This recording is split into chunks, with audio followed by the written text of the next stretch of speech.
Hey everyone, welcome back to the Road to Superman. This is episode 79, and today we are having a very important discussion. How good does the new Superman movie have to be? I know people will have differing opinions of what is good or bad, and so this answer will probably be different depending on who you ask, and it is a subjective topic. But today, I'm going to share my answer to this question and why I think it is so important for this movie to reach this benchmark for me. So before I give my answer, let me know how good you think the new Superman movie has to be in the comments below.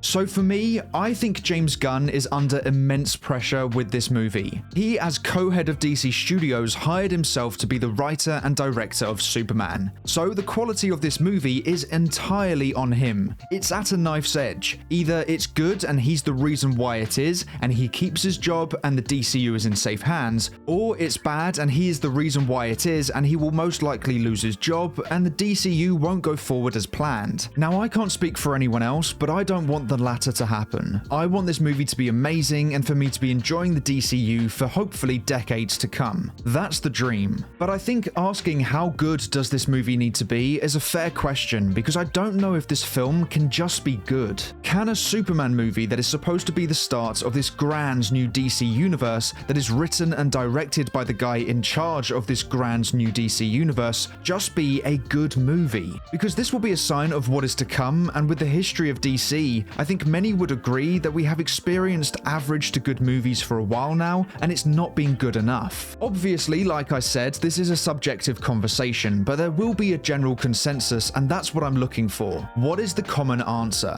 Now, my instinct was that this film for me has to be as good, if not better, than what it is replacing, because that would prove that they made the right decision in rebooting. However, those could be unrealistically high expectations, as I do really love Henry Cavill's Superman movies. They are some of my favorite movies of all time. I know that will raise a few eyebrows, but I don't care. I love those films. But to expect the new Superman movie to reach those films would then make it one of my favorite movies of all time, and I don't think that's a fair expectation to have. On my ranking system, which is purely about my enjoyment of a movie, not necessarily the quality of the film, I'd put Man of Steel at 9 out of 10, the Snyder Cut at 8.5 out of 10, but Superman wasn't really in it too much, and Batman v Superman at an 8 out of 10, but that also really wasn't a solo film, so maybe it's not a fair comparison. Although it seems like there are a lot of characters in this new Superman movie, so maybe it is a fair comparison. Either way, my instinctual feeling was that Superman needs to be as good, if not better, than what it is replacing, which was going to be a Man of Steel 2 with Henry Cavill that was in the works when Gunn came into power. However, we have no idea how good that film could have been.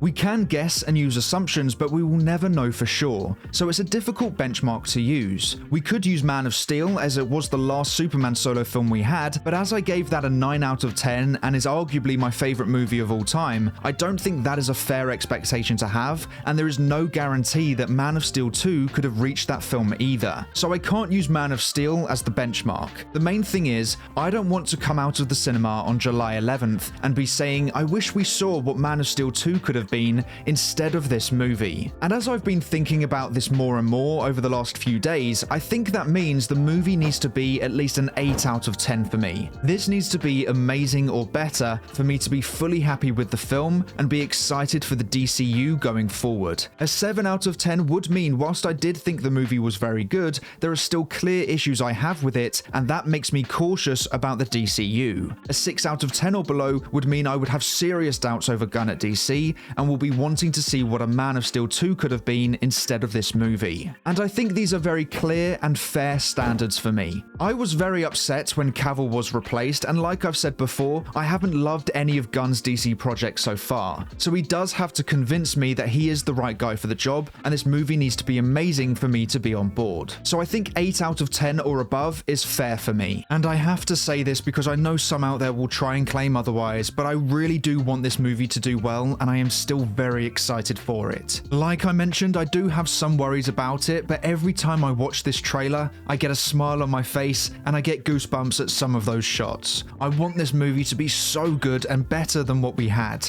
I'm just sharing these thoughts as I also need to be honest with you guys. We're almost at 80 episodes of the web series, and I have been on a roller coaster of emotions with it. There are things I like and things I don't like, and that's okay. Weirdly, there are fans fans on social media who think if you criticize something, then you're a hater, or if you start praising multiple things, then you're a shill. It's such a strange mentality to have, and one that unfortunately thrives on social media. So I thought it was important for you guys to know how I will be judging this film and how it will impact my views on the DCU as a whole once the film comes out. And I also want to know what you guys think, because this is such a diverse question that will be different to every one of you. So let me know how good you think the new Superman movie has to be. Remember, everyone will have different evaluations of what they see as good, so there is no right or wrong answer. Now, we do have an update to end the video on for the new Superman movie, and that is according to Hollywood insider Matthew Belloni, the movie will have a lot of humor in it. Now, this is interesting. We knew the film would have humor in it, there is no surprise there, but describing it as a lot of humor is interesting when Gunn confirms the movie won't be a comedy. I've always thought if a movie had a lot of humor in it, then naturally it was described as a comedy. I said this on Twitter and had loads of people angrily telling me that isn't the case and listed multiple examples of movies that had lots of humor in them but aren't considered comedies, which is fair enough, but I do think with Gunn, his superhero films have lots of humor in them and are all described as comedies on IMDb. They're not just comedies, obviously, but I never thought they were. It's just one of the many genres they are a part of. Even the saddest and most serious Guardians film in Guardians 3 is classed as a part of the comedy genre. So I'm gonna say that if this movie has a lot of humor in it, then I would describe that as a comedy. Now obviously the Hollywood insider could be wrong and it doesn't have a lot of humor in it, and to be perfectly honest with you, I don't mind if there's lots of humor and it is technically a comedy. It makes sense with the Daily Planet crew and people like Guy Gardner, and even Superman will crack an odd joke here and there. I have no issue with lots of humor taking place if it's funny. My biggest issue with Gunn's work previously has been that his humor has been quite over the top for me and hasn't always been funny. I'm not saying Superman will be like that, and I'm certain the style of humor will be very different to his previous work. I'm just saying that my issue with humor in superhero films in general is when the humor isn't that funny and appears too often in a film because it can take away from the enjoyment of a scene. So in the Superman film, if there's just a bit of humor or lots of humor, hopefully it's very funny and doesn't take away from the scene it's involved in. That's all I ask, but let me know your thoughts on this rumored report in the comments below. The final update for today is that James Gunn is currently editing the first full trailer for Superman, and it should be arriving shortly. So I am very much looking forward to that, as it will reveal far more about the plot of the movie and relationships these characters have with one another. But we do unfortunately have to end this video on some very sad news. The legendary actor Gene Hackman has just passed away at the age of 95, along with his wife and dog. Hackman played Lex Luthor in Christopher Reeve's Superman movies and was fantastic in it. His take as Lex Luthor is iconic and is a performance that every new actor taking on the role as Lex Luthor look up to and are inspired by. May he, his wife and dog rest in peace. But that is all for today's episode of The Road to Superman. I hope to see you here again soon, so until then, have a great day. Bye!